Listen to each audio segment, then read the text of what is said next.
In 2019, Taylor Harding and Eli Cohen, a married couple in an open marriage, move into a new mansion.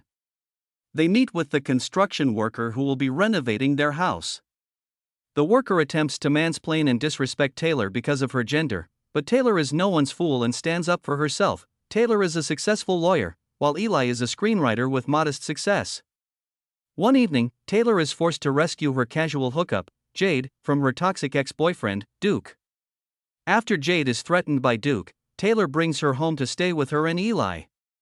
Eli is initially reluctant to have Jade stay, even for just one night. However, the next day, Jade starts happily managing the household, cooking meals for them, which delights Taylor. Eli tells his friend about the situation, and the friend encourages him to explore a three-way relationship with Taylor and Jade. The following day, Eli talks to Jade by the pool while she's wearing a bikini. They discover they have much in common, and Jade even tells Eli that he's special, kissing him on the cheek. Eventually, Eli agrees to let Jade stay longer, as he finds himself becoming attracted to her. He confides in Taylor about his feelings, and she is happy with his decision, believing he has made the right choice. One night at dinner, Jade opens up about how jealous Duke is and then shares the story of how she and Taylor met.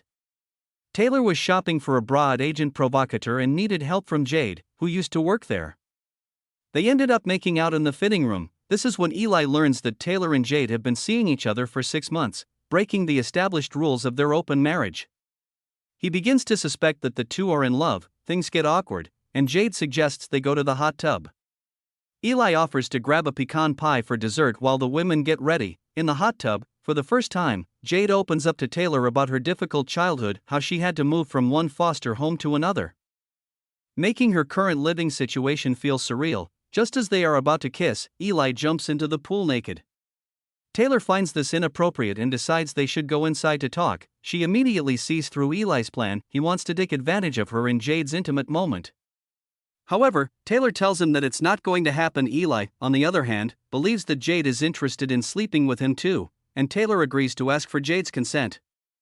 But before they can even discuss it, they find Jade already waiting for them at the door. However, the night doesn't unfold the way Eli expects. The two women finish quickly with him and continue with each other without him. Taylor, in particular, seems to be falling in love with Jade. When questioned by her husband about her relationship with Jade, Taylor reassures him that he is the one she loves, though she admits to having feelings for Jade as well. Eli has clearly lost his inspiration for writing and tries to regain it by buying things. Taylor wants to ask him about it but is afraid of coming across as nagging. Jade suggests that the three of them go dancing after dinner. Taylor has a lot of work to do but eventually agrees, swayed by Jade's sweet talk. At a nightclub, Taylor, Eli, and Jade run into Willow and Misha, Jade's former romantic partners. The couple, who are influencers, invite Jade to join them on a trip to Venice the next day. When they return home, Taylor becomes jealous and tries to stop Jade from leaving. Eli chases after her and pressures her to admit her true feelings for Jade. Taylor finally confesses that Jade helps her cope with the financial pressures of being the household's sole breadwinner, especially since Eli has not been contributing financially. She also reveals that Jade is such a generous and nurturing person that she makes Taylor feel truly loved. When Jade returns to the mansion to announce that she's leaving for Venice, Eli persuades her to stay and make the mansion her home. The three of them officially become a throuple. Duke suddenly shows up at the mansion, causing Jade to panic. Eli, as the man of the house, steps outside to confront him but is quickly threatened. However, Taylor intervenes, standing up to Duke and bruising Eli's ego in the process. Later, Duke calls Jade and threatens to harm their dog, Teacup, unless she meets him. Desperate to save the dog, they rush to Duke's place. When he doesn't answer the door and they struggle to get inside, Eli decides to take charge, smashing a window, grabbing the dog, and making a run for it, with Duke chasing after him in nothing but a towel. Back at the mansion, Duke storms in, attacking both Eli and Taylor before searching for Jade. But before he can reach her, Jade strikes him in the leg with a hammer and orders him to leave. Both Taylor and Eli are shocked by how ruthless Jade can be. Eli's agent comes to his house to check on his writing progress. Eli continues to stress over his work and confides in Jade that his agent needs to see the script by the next day. However, it is far from finished, and if he doesn't submit it, his agent will drop him. He has written 50 pages, but they are not good. Jade asks to see his script, and he reluctantly hands it over. Meanwhile, Taylor is out of town for a conference. She also visits her sisters and informs them about her living arrangements. They are shocked and question whether Jade and Eli might start developing feelings for each other. Jade gives Eli honest feedback on his script, specifically about the main protagonist. She suggests ways to make the story more engaging and proactive. Her feedback is valuable, sparking Eli's creativity. After he falls asleep at his desk, Jade gives him some pills to help keep him awake. Thanks to this, Eli manages to finish the script in the morning and delivers it to his agent. After dropping off the script in person, Eli returns home and thanks Jade. He realizes that the script is one of the best things he has ever written. Overwhelmed with gratitude, he hugs her, and one thing leads to another. They kiss and end up sleeping together. That night, Taylor calls to check on Eli and instantly notices that something is off between him and Jade, confirming her sister's concerns. Eli continues writing after taking more pills. However, he is stopped by Jade, who asks whether they should tell Taylor the truth about sleeping together. Eli hesitates but eventually agrees. When Taylor arrives home, she is angry and frustrated after a bad flight and exhausting travel. Seeing her mood, Eli decides to avoid the truth and says nothing. The next morning, Eli completes his script. As he shares the news with the girls, Taylor notices that he has grown closer to Jade than to her. She confronts him, suspecting that they slept together while she was away. Jade immediately admits it, making the situation awkward.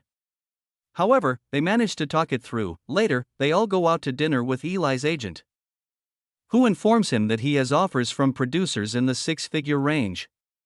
Eli expresses his gratitude, emphasizing how much Jade saved him, especially by reading his script and providing feedback. Unfortunately, Taylor takes offense, as Eli never allowed her to read his early drafts. Feeling hurt, she tells Jade that their current living arrangement is no longer working for her. Meanwhile, Jade discovers Eli's addiction to pills. However, since he claims he needs them to write and Jade still needs a place to stay, Eli promises to take care of her if she gives him the pills. She reluctantly agrees. Eli buys cocaine from his former drug dealer, a stay-at-home mom, as the pills Jade provided are losing their effect. In an effort to strengthen their relationship, Taylor invites Eli and Jade to a weekend polyamory retreat. Eli appears restless, and Taylor starts to suspect that something is wrong. While at a gas station, Eli pretends to take a call and stays outside to do coke. However, he accidentally spills the powder all over the trunk when a truck suddenly honks at him. Upon arriving at the retreat, they discover that trunk inspections are being conducted. Panicked, Eli quickly turns the car around. His nose starts bleeding, prompting Taylor to check the trunk, where she finds the drugs. They return to the mansion, where Eli receives great news from his agent. His script has been sold for $1.2 million. They are overjoyed, but Taylor still insists that Eli go to rehab. However, Eli, feeling more confident than ever, refuses. Furious, Taylor walks out. She tells Jade to come with her, but Jade chooses to stay. The next day, Taylor meets with Jade to discuss the risk of Eli overdosing again. She asks Jade to find Eli's passwords so they can cut off his access to money, preventing him from buying more drugs. Taylor explains that Eli becomes extremely generous when he's on drugs. She considers calling Eli's father, whom he dislikes, to understand why he has started using again, but Jade shuts down the idea and agrees to handle it herself. However, when Jade gets home, she discovers that Eli has bought her an expensive car as a gift. Meanwhile, Taylor is notified that her credit card has been maxed out, prompting her to rush to the mansion. Suspicious of Jade, Taylor tells her to return the car. But Jade refuses, insisting that she deserves it for doing all the housework. Taylor accuses Jade of being the reason Eli is using drugs again, but Jade tells her to leave. She then works to turn Eli against Taylor by revealing Taylor's plan to call his father and cut him off financially. At the same time, she tries to get his password to access all his money. Desperate for answers, Taylor visits Duke in jail. In exchange for bailing him out, she asks for information about Jade. Duke warns her that Jade is not who she claims to be. That night, Taylor texts Eli to warn him, but Jade reads the message first and blocks Taylor's number from Eli's phone. Jade continues to ply Eli with food and drugs, planning to manipulate him into marrying her. Meanwhile, Eli's agent asks him to come in for a meeting with a potential director for his movie. However, the meeting is actually a setup. Taylor is there waiting for him. She reveals the truth about Jade. Her real name is Irene, and she has seduced and killed multiple people.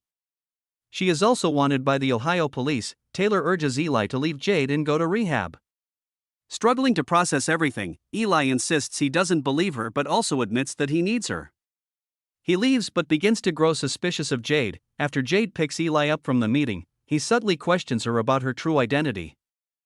Distracted, Jade loses control of the car and crashes, injuring Eli. As the police approach, she flees the scene. Desperate, she runs to Duke's place, where he admits he told Taylor everything.